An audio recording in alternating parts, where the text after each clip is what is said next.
Hi guys, I truly despair. The type of rhetoric in the run-up to the Brexit vote was pretty toxic, as we heard about Eastern Europeans coming to Britain to steal people's jobs, and if they weren't doing that, they were described as sponging off the state. However, since then and more recently, it has become a lot darker. The type of language you would only imagine to hear at a National Front meeting behind closed doors, and not broadcast on mainstream outlets. What's worse is that the hosts of such shows provide zero pushback, therefore legitimizing such comments. A guy called Michael phoned Talk TV, where he spoke about the British people being replaced and Trojan horses. Have a listen to this. I just want to say that immigration is not a subject on which you can be moderate. You're either one or the other. And all you have to do is look at American politics. I look upon this immigration, the Conservatives allowed it through incompetence and cowardice. The Labour Party are doing it quite deliberately. Are we talking about illegal migration or legal or both? Well, pretty much, because a lot of legal migrations are Trojan horse as well, like student visas where you could bring families and various things like that. So there's a lot. But the Labour Party don't want to stop it. They want to get the people over and make them Labour voters.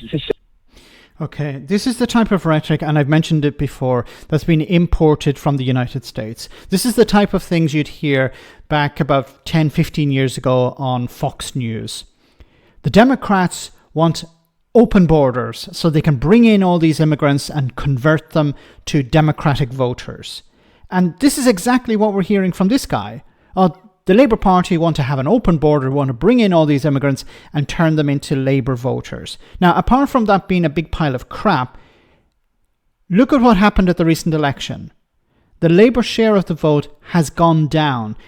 Fewer people came out and voted for Labour than in 2019. So that's not working very well. And if you go back to when Labour were last in power, well, if they implemented these policies, then why did it result in the Conservatives winning in 2010? Simple as that. And they want a bit of population replacement into the bargain as well. Population replacement, replacing who with whom? So once again, immigration rose under the Conservatives. And this guy is saying that Labour want to increase the population of foreigners or something. Why? Because they'll vote for the Labour Party. Codgers, Brexit voting codgers like me, they want rid of me.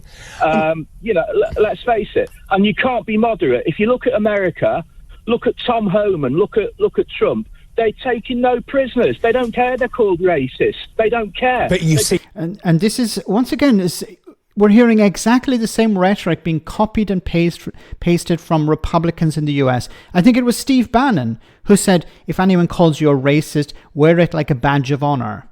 And this guy is basically saying the same thing.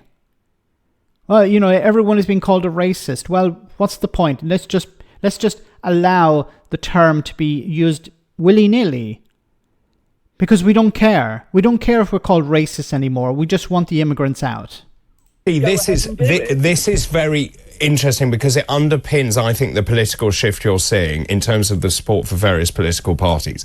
Those parties that are tough on immigration and say exactly what you're saying are seeing an uplift. Those parties that are not doing that are seeing decimation of their numbers. To a certain extent, you're right. Well, why is that the case? Because the right-wing parties, like Reform or ones in Germany or in Italy or in France, what they're doing is they're selling simple answers to complex problems. They're telling the public, we can bring down the numbers. They first of all blame everything on immigrants and say they're the only party that will actually reduce the numbers.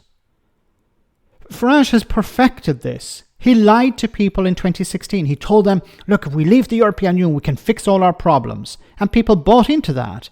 The same in 2019, the same in 2024.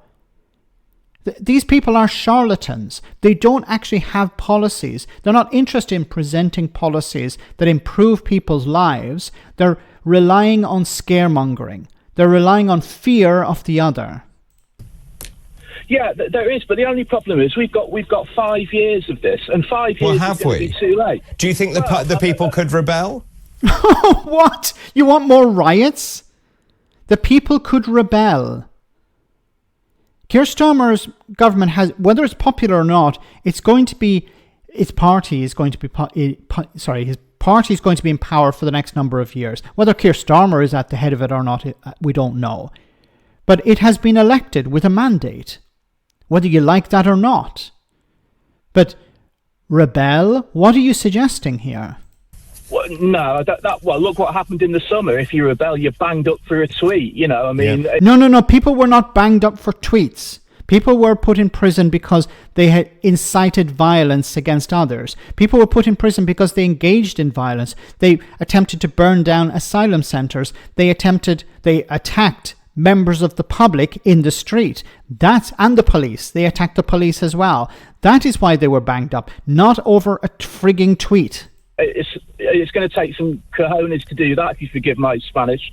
But for these 150,000, again, the Trojan horse. Once they're granted legal status, which they will be, you can multiply that by 10 by the time dependents are allowed. Well, not only dependents, of course, they'll have families here, and you're right. Exactly. But I was just looking at the numbers. Since 2010, net migration has added 3.7 million people to the population. That's more than the population of Wales, or 8 times the population of Liverpool. And the UK saw growth. As a result of that, the economy grew. Now, does immigration put pressure on housing? Yes, it does. Does immigration put pressure on public services? Yes, it does. But you're forgetting the fact that many immigrants are working in the NHS, working in public services, working in the private sector, contributing to society. But it's the responsibility of government to make sure that there's enough houses available, and it's the responsibility of government to fund the NHS, to make sure it has access to the resources, be it money or people it needs. Like, if the government doesn't do that, then there's no point sitting back and complaining about immigrants. It's about the equivalent population of the West Midlands, where I am now. Yeah. So, you know, it's completely unsustainable. And you know what, David? You should ask all your callers that come on now, do you really believe those figures? Because I think it's a lot more. This country is crowded everywhere you go. Not just in Brum, but in London. Everywhere I go, it's crowded, and everybody's saying it. We keep hearing birth rates are falling. It doesn't look like it to me when I see people pushing prams around. It doesn't look like it to me at all. And you know, we're going off the Office of National Statistics or whatever. Do you believe them? Because I, for one, certainly do not. How do you reason with somebody like this? Is it possible to reason with somebody who's like, I don't believe the statistics, I don't believe the official numbers, I don't believe anything? So, unfortunately, he will. If you were to push him, he would probably believe Nigel Farage, although Nigel Farage doesn't have any data to back up his claims. There's something seriously wrong where you have people who are ranting and raving on the radio, and ranting and raving is one thing, but there's zero pushback here. Instead, what the host is doing is sort of feeding into this, doubling down on what the guy is saying, when he should be correcting this. And as I said, it's very sad, because this type of rhetoric should not exist, and it should not exist in the mainstream. Let me know in the comment section, guys, what do you think. As always, your comments are greatly appreciated. Thanks a lot.